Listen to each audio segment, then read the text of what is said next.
बिस्मिल्लाहिर्रहमानिर्रहीम, अस्सलाम वालेकुम। आज की सेशन में हम एक्सरसाइज नंबर 30.2 के रिमेनिंग क्वेश्चन सॉल्व करेंगे और उनको सॉल्व करने के साथ साथ हमारी एक्सरसाइज नंबर 30.2 अपने तमाम क्वेश्चन के साथ मुकम्मल करेंगे।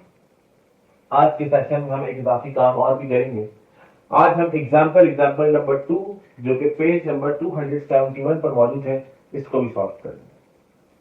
क्योंकि ये वर्ड्स प्रॉब्लम है और वर्ड्स प्रॉब्लम के अंदर अक्सर स्टूडेंट्स को मसाइल या मुश्किलात का सामना करना पड़ता है, तो इसीलिए मेरी कोशिश है कि तमाम वर्ड्स प्रॉब्लम को बेहतर अंदाज में आपको समझा सकूं। तो शुरू करते हैं।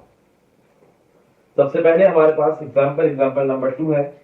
इसमें लिखते हैं how far does a boy on a bicycle travel in 10 revolutions if the diameter of the wheels of his bicycle is equal to 56 centimetre. पहले कुछ कॉन्सेप्ट है उसको समझिएगा ताकि एग्जाम्पल और एग्जाम्पल के बाद आने वाले जो क्वेश्चन हैं उनको सॉल्व करने में काफी ज्यादा आसान नहीं। सबसे पहली चीज तो ये जो सर्कल की बाउंड्री इसको हम लोग कहते हैं और मैथ्स के अंदर इसका एक प्रॉपर नाम है, इसका हम सर्कमफेरेंस के नाम से जानते हैं। लेट्स सपोज मैं इस पॉइंट के ऊपर स्टैंड कर रहा हूं और मैं यहां से चलना शुरू हुआ, चलता चलता चलता चलता चलता यहां तक वापस उसी पॉइंट पर आके खड़ा हो गया। तो अब मुझसे कोई पूछे कि मैंने कितना डिस्टेंस कवर किया, मेरा सर्कमफेरेंस क्या है, तो सर्कमफेरेंस क्योंकि मैंने सर्कुलर शेप में किया है कवर डिस्टेंस, तो सर्कमफेरेंस ऑफ सर्किल होता है 2 पाई आर। क्लियर? इसको भी हम पहले डिस्कस कर चुके हैं। ये क्या आता है? Circumference of a circle. यहां से लेकर यहां तक डिस्टेंस कवर में इसका फॉर्मूला है हमारे पास, C is equal to 2 pi r. कोई मसला जनाब यहाँ ठीक हो गया? तो यही वजह है कि सर्किल को जब डिफाइन किया जाता है तो उसके डायमीटर से डिफाइन किया जाता है कि जनाब मोहतरम इसका डायमीटर इतना है, दूसरे वाले का डायमीटर इतना है। जाहिर सी बात, इसका डायमीटर जितना बड़ा होगा वो इतना ज्यादा डिस्टेंस कवर करेगा, वो इतना ज्यादा डिस्टेंस कवर करेगा इन 1 रेवोल्यूशन। आपके दिमाग में ख्याल आएगा सर अच्छा 1 रेवोल्यूशन में ये भी 2 पाई आर कर रहा है, ये भी 2 पाई आर कर रहा है। हाँ बिल्कुल सही है, दोनों 2 पाई आर कर रहे हैं, लेकिन जनाब मोहतरम इसका फर्क क्या है? इसका रेडियस डिफरेंट होगा, इसका रेडियस डिफरेंट होगा। आई बात समझ? ये डिफरेंस है दोनों में। चलिए आगे चलते हैं। एग्जाम्पल में हमें लिखता है कि एक बॉय है, उसकी बाइसाइकिल का जो व्हील है वो उसका डायमीटर 56 सेंटीमीटर है। सबसे पहले तो चंद चीजें और समझ लीजिए। डिस्टेंस हमेशा अपने स्टैंडर्ड यूनिट में होगा यानी कि मीटर में होगा, और एंगल को हम मेजर करेंगे रेडियन में यानी कि सर्कुलर सिस्टम में। तो डायमीटर 56 सेंटीमीटर, हमें रेडियस चाहिए। डायमीटर का हाफ यानी कि डिवाइड बाय 2, उसको अगर डिवाइड बाय 2 कर दें तो आंसर आएगा 28 centimetre. This is called radius. यानी कि अब हमें क्या मालूम हो गया? रेडियस मालूम हो गया। क्योंकि ये सेंटीमीटर है और हमें डिस्टेंस चाहिए मीटर में, भाई रेडियस हो गया, डायमीटर हो गया, ये सारे क्या है? डिस्टेंस इधर। तो अब हम क्या करें? सेंटीमीटर से मीटर में जाने के लिए डिवाइड बाय 100 करना पड़ेगा, तो हमारे पास आंसर आएगा 0.28 मीटर। अभी कन्वर्जन एक तो शायद मैं बता दूं, लेकिन उसके बाद में जाहिर सी बात है सिक्स लेवल में पढ़ाई आती है कि आपको आनी चाहिए। सेंटीमीटर से मीटर, मीटर से किलोमीटर, लाइक दिस। अभी मैंने आपको बताया ये जो पूरा एक चक्कर, एक रेवोल्यूशन जो मुकम्मल होता है, इसका फॉर्मूला क्या है? इसका फॉर्मूला है 2 पाई आर। एक सर्कमफेरेंस, ये जो पूरा चक्कर कवर हुआ, ये सर्कमफेरेंस किसके बराबर है? 2 पाई आर के। एक चक्कर किसके बराबर है? 1 रेवोल्यूशन किसके बराबर है? 2 पाई आर के। अब हम लिखते हैं in 1 revolution boy travels 2 pi r. कहते हैं कि बच्चे ने एक रेवोल्यूशन में कितना ट्रेवल किया? जितना सर्किल ने किया। सर्किल ने कितना किया? 2 पाई आर। यहां तक आप एक बात समझ। सवाल ये नहीं पूछ रहे, सवाल ये पूछ रहे हैं बताओ कि 10 रेवोल्यूशन में, 10 चक्कर में बच्चा कितना ट्रेवल कर चुका होगा? ये सवाल। बात आ रही है समझ में? जब उसकी बाइसाइकिल का व्हील मूव करेगा तो ऐसे जब 10 दफा मूव कर चुका होगा, 10 रेवोल्यूशन ले चुका होगा, 10 चक्कर ले चुका होगा, तो बताओ उसने टोटल कितना डिस्टेंस कवर किया इन 10 रेवोल्यूशन। एक रेवोल्यूशन में करता है 2 पाई आर, 10 रेवोल्यूशन में कितना करेगा? 10 मल्टीप्लाई 2 पाई आर। इसकी तो बड़ी आसान सी एग्जाम्पल है। एक पेन 4 रुपीज का, 10 पेन कितने के होगा? 10 मल्टीप्लाई बाय 4, 10 इंटू 4 40 रुपीज के होगा। तो एक चक्कर में वायर ने ट्रेवल किया 2 पाई आर। हमारा सवाल एक चक्कर का नहीं है, सवाल लिखते हैं बताओ कि 10 रेवोल्यूशन में 10 चक्कर में कितना करेगा? In 10 revolution boy travels 10 multiply by 2 pi r. आगे आता हूं 10 2 पाई की जगह उसकी वैल्यू 22/7 और रेडियस हमारे पास 0.28। पाई 22/7 के बराबर नहीं है, अप्रॉक्स वैल्यू यही इस्तेमाल की जाती है, तो इसी वजह से मैंने भी यही लिखी है। इसके बराबर नहीं, पाई 22/7 के बराबर नहीं है। रेडियस आ गया 0.28। इन सबको मल्टीप्लाई कीजिए और 7 से डिवाइड कीजिए तो हमारे पास टोटल डिस्टेंस आ जाएगा 17.6 मीटर। जो बच्चे ने ट्रैवल किया 10 सेकंड में कितना ट्रैवल किया, कितना उसने डिस्टेंस कवर किया, तो जवाब आएगा 17.6 मीटर। क्लियर?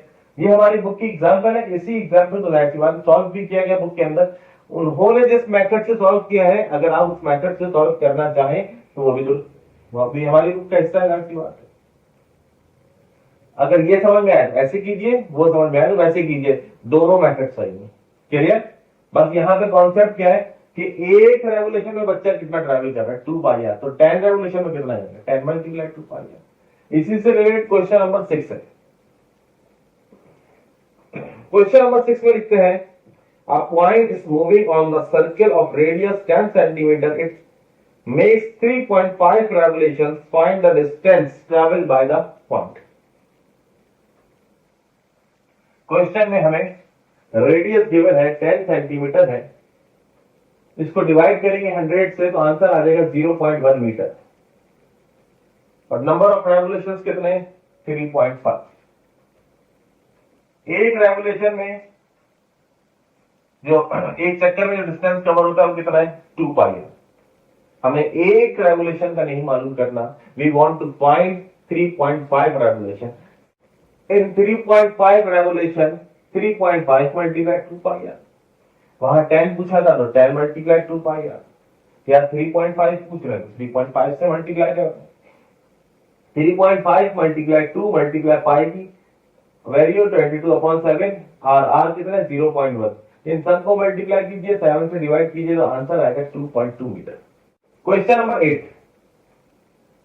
क्वेश्चन नंबर 8 में लिखते हैं if a point on the ring of a 21 centimetre flywheel travels 5040 meters per minute, how many radians does the wheel turn in 1 second? इस क्वेश्चन को अच्छे से समझने की जरूरत है ताकि आप इसका एक बेहतरीन अंदाज में डेटा बना सकें। इसका जो रिक्वायर्ड है, इसमें जो सॉल्यूशन है, जो अननोन है, किसको मालूम करने का जिक्र है, क्या मालूम करना। बाकी देखने से तो लग रहा है हाउ मेनी रेडियंस, क्या मतलब है, इससे क्या मुराद है। क्वेश्चन को एक दफा दोबारा पढ़ते हैं। इसके अंदर हमारे पास डायमीटर गिवन है, कितना, 21 centimetre. Flywheel travel 5040 metre, distance कितना कवर हुआ, डिस्टेंस कितना हुआ 5040 मीटर। मीटर ही डिफाइन कर रहा है, वो क्या है, डिस्टेंस है। क्लियर?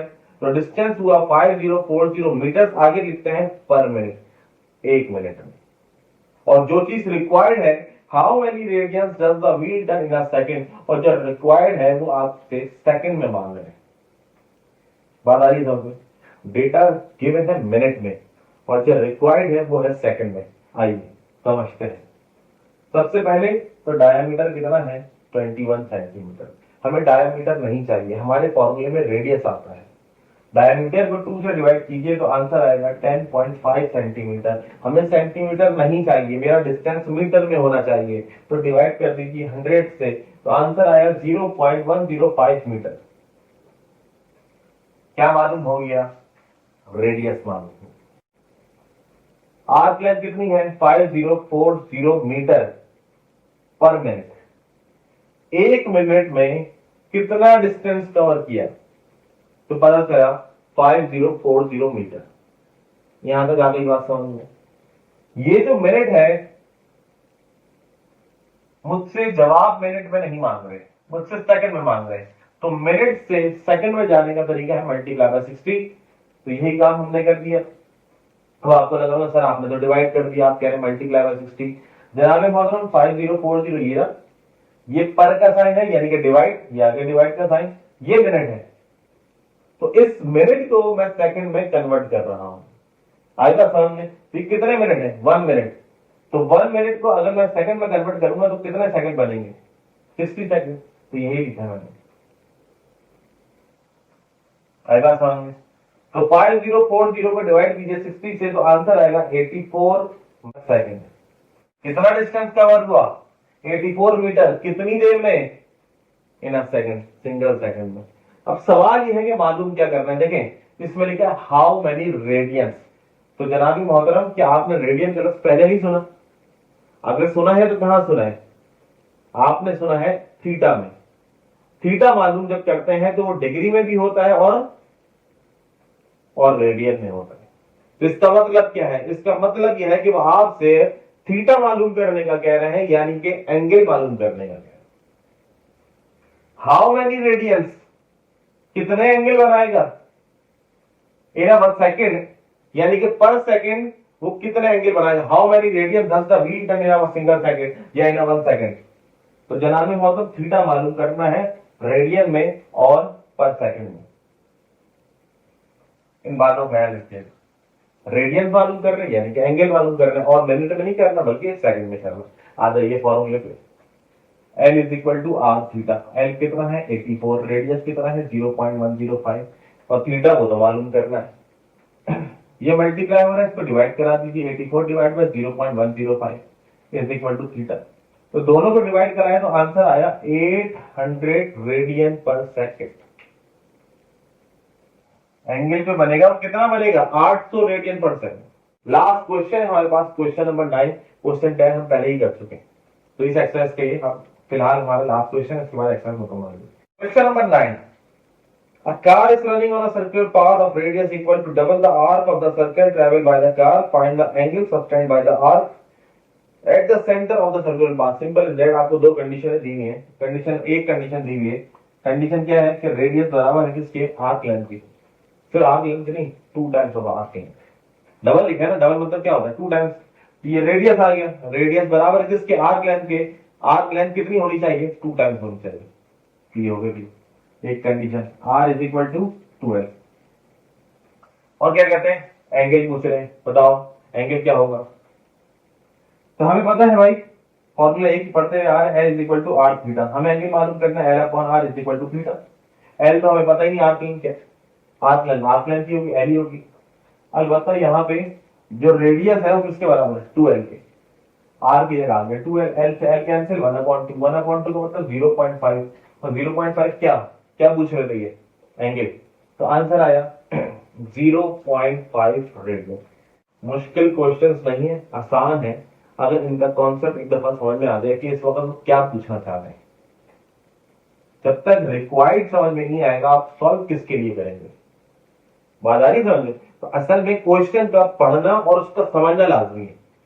अगर क्वेश्चन का पढ़ना आपको आ गया और पढ़ने के बाद समझ में आ गया, अच्छा वो ये लिखा है और ये मालूम करना चाहते हैं, तो फिर तो मसला नहीं है। फॉर्मूले कोई बहुत सारे नहीं, 2 ही फॉर्मूले में काम किया हमने अब तक पूरी एक्सरसाइज के अंदर। क्लियर है? यहाँ पर हमारी एक्सरसाइज नंबर 30.2 अपने तमाम तर क्वेश्चन और एग्जाम्पल के साथ मुकम्मल हुई। आज के सेशन में इतना, इंशाल्लाह नेक्स्ट सेशन में नेक्स्ट एक्सरसाइज के जल्द आपके सामने हाजिर होंगे। अपना बहुत सा ख्याल रखिएगा। अस्सलामु अलैकुम व रहमतुल्लाहि व बरकातुहू।